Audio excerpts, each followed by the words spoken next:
ಬ್ಯಾಂಕಾಕ್ನಲ್ಲಿ ಭೀಕರ ರೈಲು ಅಪಘಾತ. ಸಿಗ್ನಲ್ ನಿರ್ಲಕ್ಷಿಸಿ ಹಳಿ ದಾಟಲು ಯತ್ನಿಸಿದ ಬಸ್, ಕಾರಿಗೆ ರೈಲು ಡಿಕ್ಕಿ. ದೃಶ್ಯ ಸಿಸಿಟಿವಿಯಲ್ಲಿ ಸೆರೆ. ಬ್ಯಾಂಕಾಕ್ನ ಜನನಿಬಿಡ ರೈಲ್ವೆ ಕ್ರಾಸಿಂಗ್ ಒಂದರಲ್ಲಿ ಸಿಗ್ನಲ್ ಹಾಗೂ ಬ್ಯಾರಿಕೇಡ್ಗಳನ್ನು ನಿರ್ಲಕ್ಷಿಸಿ ವಾಹನಗಳು ಹಳಿ ದಾಟಲು ಯತ್ನಿಸುತ್ತಿದ್ದಾಗ ಭೀಕರ ರೈಲು ಅಪಘಾತ ಸಂಭವಿಸಿದೆ. ರೈಲ್ವೆ ಹಳಿಯ ಮೇಲಿದ್ದ ಹಳದಿ ಬಣ್ಣದ ದೊಡ್ಡ ಬಸ್ ಹಾಗೂ ಎಸ್ಯುವಿ ಕಾರಿಗೆ ಅತಿ ವೇಗವಾಗಿ ಬಂದ ಸರಕು ಸಾಗಣೆ ರೈಲು ಬಲವಾಗಿ ಡಿಕ್ಕಿ ಹೊಡೆದಿದೆ. ಸರಕು ಸಾಗಣೆ ರೈಲು ಬಡಿದ ಭೀಕರ ತೀವ್ರತೆಗೆ ಹಳದಿ ಬಸ್ ಸಂಪೂರ್ಣವಾಗಿ ಜಖಂಗೊಂಡಿದ್ದು ರಸ್ತೆಯಲ್ಲಿದ್ದ ಸಾರ್ವಜನಿಕರನ್ನು ಆತಂಕಕ್ಕೀಡು ಮಾಡಿದೆ. ಈ ಭೀಕರ ಡಿಕ್ಕಿಯ ಪ್ರಭಾವವು ಹಳಿಯ ಪಕ್ಕದಲ್ಲೇ ನಿಂತಿದ್ದ ದ್ವಿಚಕ್ರ ವಾಹನ ಸವಾರರು ಹಾಗೂ ಇತರ ವಾಹನಗಳ ಮೇಲೂ ಉಂಟಾಗಿದ್ದು ಭಾರೀ ಹಾನಿ ಸಂಭವಿಸಿದೆ.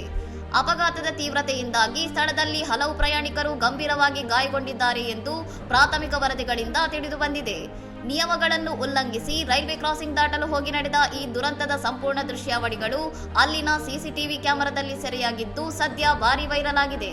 ಇನ್ನಷ್ಟು ಸುದ್ದಿಗಳಿಗಾಗಿ ನೋಡ್ತಾ ಇರಿ ಸೌರಂ ಟಿವಿ.